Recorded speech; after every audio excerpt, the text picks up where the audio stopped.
Karine est une jeune femme âgée de 25 ans, qui priait dans l'église la plus célèbre de son pays, avec sa mère, depuis plus de 5 ans. Elle était très impliquée dans l'église, et elle chantait très souvent dans la chorale. Lorsqu'il y avait des travaux à faire tels que nettoyer l'église, Karine était toujours présente pour prêter main forte.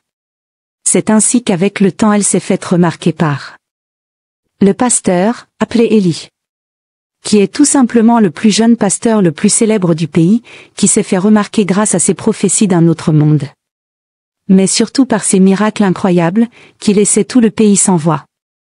La puissance du pasteur Élie était tellement forte, au point où des riches millionnaires américains partaient des États-Unis, pour aller se faire soigner dans l'église du célèbre pasteur Élie en Afrique. Le pasteur Élie faisait payer d'énormes sommes d'argent à ces riches hommes d'affaires, pour qu'ils puissent les soigner. C'est ainsi que le pasteur Élie est devenu l'un des pasteurs les plus riches d'Afrique.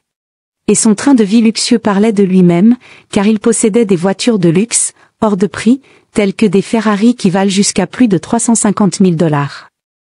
Le pasteur Élie vivait dans une grande et magnifique villa de luxe, avec piscine à débordement, d'une valeur de plus de 3 millions de $. C'est la raison pour laquelle plusieurs jeunes filles de l'église étaient amoureuses du pasteur. Et chacune d'elles priait tous les jours afin que le pasteur la choisisse, pour faire d'elle sa femme. Ainsi elles pourront enfin mener le train de vie luxueux auquel elles ont toujours rêvé. Mais le pasteur Élie étant en réalité un jeune homme sans scrupules, qui ne pense qu'à satisfaire les désirs de sa chair, sortait avec plusieurs de ses fidèles. Surtout les chantres, à qui il demandait de le retrouver dans son bureau après le culte, et une fois entre 4 murs avec la chantre, le pasteur Élie satisfaisait tous les désirs qu'il ressentait dans sa chair. Puis pour faire taire les chantres, il leur donnait un peu d'argent, pour subvenir à leurs besoins. Mais surtout pour qu'elles gardent bien le secret de ce qu'ils faisaient entre 4 murs. Un dimanche particulier pendant le culte, la belle Karine était vêtue de façon très spéciale, elle portait une tenue qui laissait beaucoup place à l'imagination. Et vu que le pasteur Élie est très faible dans sa chair, il n'a pas pu résister à la tentation. Durant tout le culte ses yeux étaient fixés sur Karine. Car il s'imaginait déjà tout ce qu'il pouvait faire avec elle entre 4 murs. Karine également avait remarqué à quel point le pasteur Élie la regardait avec envie.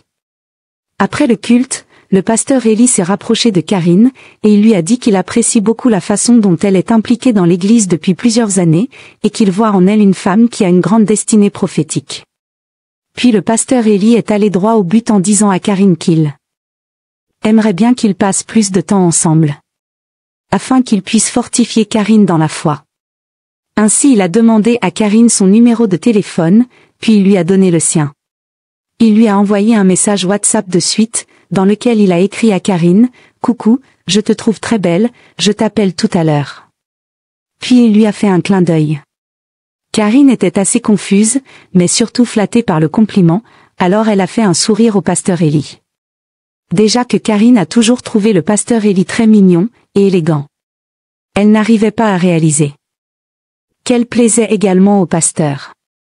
Le même dimanche à 19 h, le pasteur Élie a appelé Karine, et il l'a invitée à dîner dans un luxueux restaurant de la ville. Mais Karine a répondu au pasteur en lui disant que sa mère n'accepte pas qu'elle sorte seule dans la nuit. Alors le pasteur Élie a dit à Karine de faire croire à sa mère qu'il y a une réunion de prière entre jeunes à l'église, il faut absolument qu'elle y aille. Alors sa mère a accepté de la laisser sortir en étant convaincue que sa fille partait à l'église.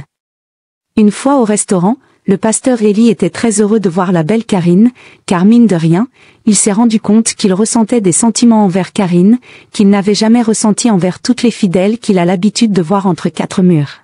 Une serveuse s'est dirigée à leur table pour prendre leur commande. Karine a commandé une salade de poulet et des frites, et comme boisson un verre de jus d'orange. En écoutant la commande de jus d'orange de Karine, le pasteur Élie lui a demandé en souriant, si elle ne veut pas plutôt prendre un verre de vin. Car il espérait que ça allait la détendre, afin qu'elle se lâche plus, pendant la soirée. Karine lui a également répondu en souriant qu'elle ne prend pas d'alcool. Le pasteur Élie lui a dit qu'il s'en doutait qu'elle ne prend pas d'alcool. Après le dîner, le pasteur Élie a posé sa main sur le visage de la belle Karine, en lui disant qu'il la trouve très belle. Puis il s'est rapproché pour l'embrasser, mais Karine a éloigné son visage avec un air inquiet. Le pasteur Élie lui a demandé Pourquoi elle ne voulait pas qu'il l'embrasse? Karine a dit au pasteur qu'elle n'a jamais fait ça de sa vie. À ce moment précis, le pasteur Eli était très heureux, car il avait compris qu'il a trouvé la perle rare. En se disant que si Karine n'a jamais embrassé un homme de sa vie, ça revient à dire qu'aucun homme n'est jamais entré en elle. Il a regardé Karine en souriant, tout en lui disant de ne pas s'inquiéter, et qu'il allait bien prendre soin d'elle. Le pasteur Eli a très vite compris qu'il fallait qu'il mette vraiment toutes les chances de son côté s'il voulait être le premier homme à explorer le jardin secret de la belle Karine.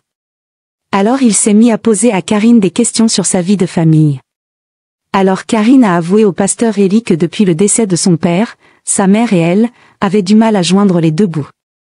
Car le salaire de femme de ménage de sa mère leur permettait à peine de payer le loyer, et donc sa mère et elle avaient du mal à se nourrir. Karine a également dit au pasteur qu'elle a arrêté ses études universitaires à cause du manque d'argent, car sa mère était dans l'incapacité de lui donner l'argent du taxi tous les jours, et encore moins lui acheter tous les livres dont elle avait besoin pour étudier. Le pasteur Eli était vraiment touché par le témoignage de la belle Karine, puis il lui a dit en souriant que tous ces moments difficiles étaient désormais du passé, car à présent il allait prendre soin de Karine et sa mère. Karine n'arrivait pas à croire, elle a ressenti l'une des plus grandes joies qu'elle n'avait jamais ressenties de sa vie. Elle a voulu se mettre à genoux pour remercier le pasteur, mais il lui a empêché de le faire. En lui disant que c'est normal qu'il l'aide, car elle est l'amour de sa vie. Plus tard dans la soirée, il a raccompagné la belle Karine chez elle, à bord de sa voiture de luxe. Car il ne voulait pas lui forcer à passer la nuit avec lui, pour ne pas la mettre mal à l'aise, et surtout pour la mettre en confiance. Une fois devant la maison de Karine, avant de descendre de la voiture, elle a fait un bisou sur la joue, au pasteur Eli, car elle était très heureuse de la soirée qu'ils ont passée ensemble. Quelques jours passèrent, et ils continuaient à s'écrire, et s'appeler, notamment sur WhatsApp, où ils passaient des heures en amoureux par appel vidéo. Puis le pasteur Eli a concrétisé ses promesses en commençant par acheter à Karine et sa mère un luxueux appartement de 2 chambres, équipé des meubles plus chers les uns que les autres. Le pasteur Eli a ainsi officialisé sa relation avec la belle Karine auprès de sa mère. Mais pas à l'église. Le pasteur Eli a même demandé à Karine et sa mère de continuer à être des simples fidèles au sein de l'église, car pour le moment il ne pouvait pas officialiser sa relation avec Karine à l'église, car il lui fallait du temps pour le faire. Pendant ce temps, Karine se donnait entièrement au pasteur Eli entre 4 murs. Il avait réussi à réaliser son désir, celui d'être le premier homme à explorer le jardin secret de la belle Karine. Il n'arrivait plus à s'en passer d'elle. Presque tous les soirs il allait chercher Karine chez elle, dans le nouveau appartement qu'il leur a offert, et l'emmenait passer la nuit avec lui dans sa luxueuse villa. Durant ces nuits le pasteur Eli réalisait tous les désirs que sa chair ressentait envers la belle Karine, et il devenait plus amoureux d'elle chaque jour. Karine également était désormais très amoureuse du pasteur Eli, il s'occupait tellement bien d'elle, au point où elle était même convaincue d'être sa femme. Tout en oubliant qu'il ne l'avait pas épousée. La nouvelle vie aisée de Karine lui montait tellement à la tête, au point où elle a commencé à monter sur ses grands chevaux, en se prenant pour la star de l'église, car désormais elle portait les plus beaux vêtements, et les plus beaux sacs, que toutes les filles de l'église. Elle se sentait ainsi supérieure aux autres fidèles de l'église, et allait même jusqu'à faire des scènes de jalousie aux autres filles, lorsqu'elle s'approchait du pasteur, pour faire savoir à toute l'église que le pasteur est son homme. Karine s'est mise à dépenser énormément d'argent en faisant du shopping dans les plus grands magasins de luxe de la ville. Et en mangeant quasiment tous les jours dans les restaurants les plus étoilés de la ville, dans lesquels un plat coûte plus de la moitié du salaire que sa mère gagnait en travaillant en tant que femme de ménage. Karine avait de plus en plus les yeux plus gros que le monde. Puis un jour elle a décidé qu'elle voulait poursuivre ses études universitaires au Japon. Et elle a pratiquement imposé au pasteur Eli de financer ses études et son logement au Japon, pour étudier le droit. Le pasteur Eli étant très amoureux de sa dulcinée Karine, ne pouvait rien lui refuser, alors il lui a donné autant d'argent qu'elle avait besoin pour financer ses études et son train de vie luxueux au Japon. Karine était la plus heureuse du monde et menait la vie de château au Japon, entre les cours et les sorties avec ses nouvelles copines du Japon. Elle postait des photos chics à longueur de journée sur ses réseaux sociaux pour narguer les filles de l'église. Mais après 3 mois passés en Chine, Un matin, Karine s'est réveillée en ayant très mal au bas-ventre.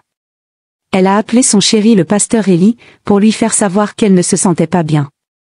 Le pasteur Eli lui a demandé d'aller se faire consulter dans une clinique pour savoir de quoi elle souffrait vraiment. Karine s'est immédiatement rendue dans une clinique, après avoir fait une échographie. Le médecin lui a fait savoir qu'elle était enceinte de 3 mois. Karine était très surprise, car elle ne s'attendait pas à être enceinte. Surtout qu'elle n'avait pas prévu d'avoir un bébé avant d'avoir obtenu ses diplômes universitaires auxquels elle tenait tant. Arrivée dans son appartement, elle a de suite appelé son chéri le pasteur Eli, pour lui annoncer la bonne nouvelle. Mais à la grande surprise de Karine, le pasteur Eli est entré dans une colère noire, en apprenant la nouvelle. Il a dit à Karine que ce n'était pas possible qu'elle soit enceinte de lui. Et qu'elle s'est sûrement donnée à un homme au Japon, qui l'a enceintée. Mais Karine a juré au pasteur Eli qu'aucun autre homme que lui n'était jamais entré en elle. Karine pleurait toutes les larmes de son corps, car elle n'arrivait pas à croire que l'homme qui disait être l'amour de sa vie, pouvait affirmer qu'il n'est pas le père du bébé qu'elle attendait. Le pasteur Eli a raccroché Karine au nez, car il ne voulait plus entendre parler d'elle ni de sa grossesse. Karine s'est effondrée en larmes, car elle voyait son rêve s'écrouler comme un château de sable. Mais elle ne pouvait pas s'imaginer qu'elle venait de briser une interdiction mystique, à laquelle le pasteur Eli était contraint. Car en effet, le pasteur Eli était en réalité un grand féticheur, qui avait reçu l'interdiction par ses génies maléfiques, de ne jamais avoir d'enfant. Et si par malheur il enceintait une femme, il n'allait plus jamais être un pasteur puissant, il n'aurait plus jamais de vision, et il ne pourrait plus jamais faire de miracle. Alors, vu que le pasteur Eli n'avait pas l'intention de perdre ses pouvoirs maléfiques, il a décidé de retirer mystiquement le bébé du ventre de Karine, afin que ce dernier ne vienne jamais au monde. C'est ainsi que la grossesse de Karine prenait de l'ampleur au fil des mois, mais les médecins disaient qu'il n'y a rien dans son ventre. Ils ne voyaient aucun bébé dans l'échographie. Car le pasteur Eli avait réussi à récupérer l'enfant par des pratiques occultes. Malgré les prières de Karine et sa mère, ainsi que toute sa famille. Mais Karine était décidée à tirer cette affaire au clair, et a décidé d'en parler sur les réseaux sociaux en affichant le pasteur Eli aux yeux du monde entier, tout en affirmant qu'il est le père du bébé qui a disparu dans son ventre, et qu'elle est enceinte de 2 ans. Le pasteur Eli était ainsi devenu la risée de tout le pays. Les influenceurs multipliaient les directs à longueur de journée pour se moquer de lui, en le traitant de tout et de rien. Son église a été fermée pendant plusieurs mois par les plus grandes autorités du pays. Étant dépassé et agacé par la situation, le pasteur Eli a décidé d'en finir avec Karine, en l'envoyant retrouver son bébé dans l'au-delà. Une nuit, Karine s'est endormie, et elle ne s'est plus jamais réveillée, avec sa grossesse de 2 ans. Tout le pays était sous le choc, et tous les habitants juraient qu'ils n'allaient plus jamais prier dans l'église du pasteur Eli. Mais juste 2 mois après le décès de Karine, l'église du pasteur Eli a été réouverte, et il a désormais 1000 fois plus de fidèles qu'avant. Il continue de faire ses fétiches, et ses faux miracles, sans être inquiété.